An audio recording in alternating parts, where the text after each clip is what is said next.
average price of a home in the Greater Toronto Area is down $70,000 from the same time last year. The news headlines say that the home sales have gone up year over year, but that's kind of true. I mean, it only went up 1.7%. Now, the interesting thing is that the number of new listings as well as active listings have dropped drastically from the same time last year. Now, the Toronto Real Estate Board says that there are over 100,000 buyers who are just waiting on the sidelines to buy homes. So what is actually going on here? I'm going to break it all down for you in this video. So before I get started, welcome back to the channel. My name is Diliyar Murad. I'm a real estate broker here in the Greater Toronto Area. I predominantly do most of my business here in the east part of the GTA, known as the Durham region. So if you're watching this and you want to talk to someone about your real estate plans, feel free to book a meeting with me through the first link in my bio. Let's get started. Now let's talk about the stats right here. So the average price of a home in the GTA for the month of March was $1,017,000. Now you got to keep in mind, this is the average of every single asset class like condos, townhouses, and detaches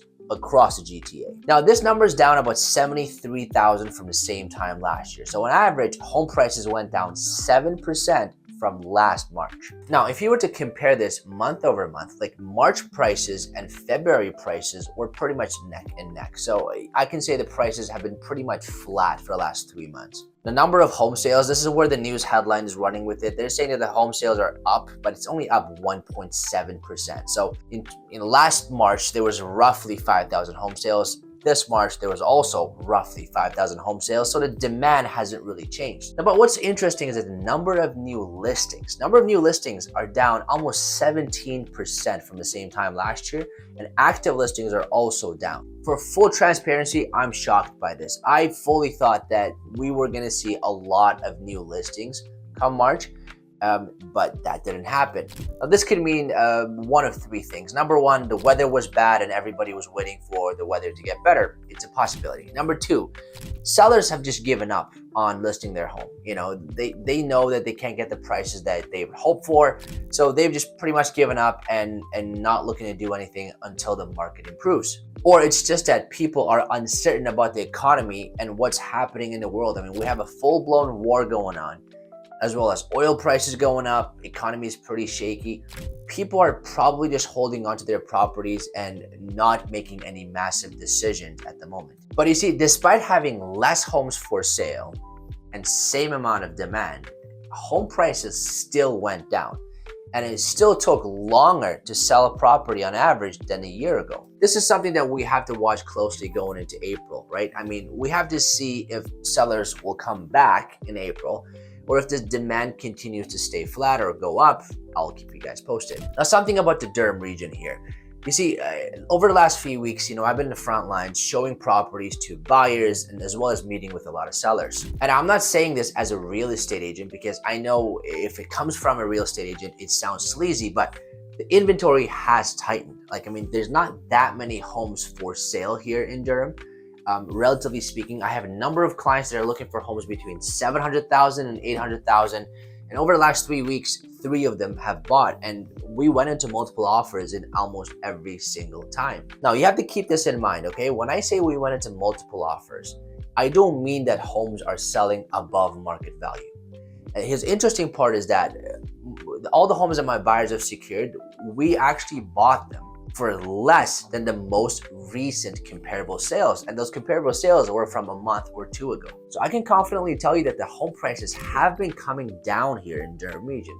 Anybody that's looking at comparables from January or December or early February, we're looking at those numbers and saying, how much can we go lower compared to these homes? Now, what's happening is because there's not that many homes for sale, and there's not that many buyers out there either, but there's just not that many homes for sale, especially if you're looking for a turnkey property.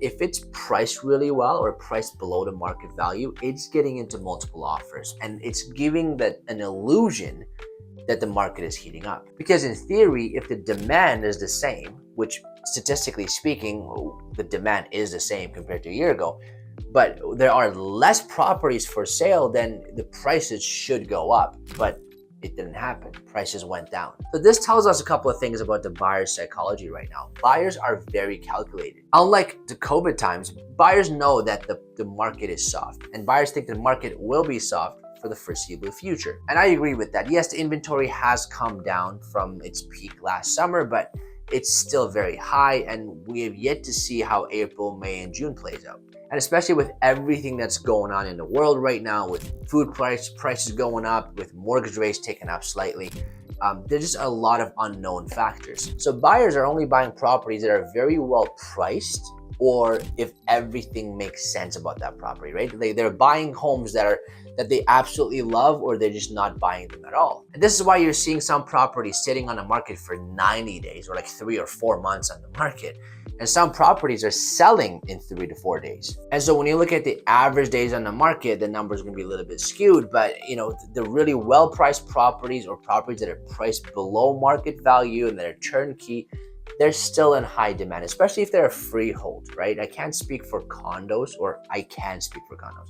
Condo market is still very soft, but that's a different topic. But freehold properties here in the Durham region, if it's priced well and it shows well, they're still in very high demand. And it's likely that if you can play your cards right as a seller, you can get multiple offers, and you might even be able to get firm offers on your properties. If you enjoyed this video, I want you to give me a like and subscribe, because I'm trying my very best to grow this channel. Once again, thank you so much for watching.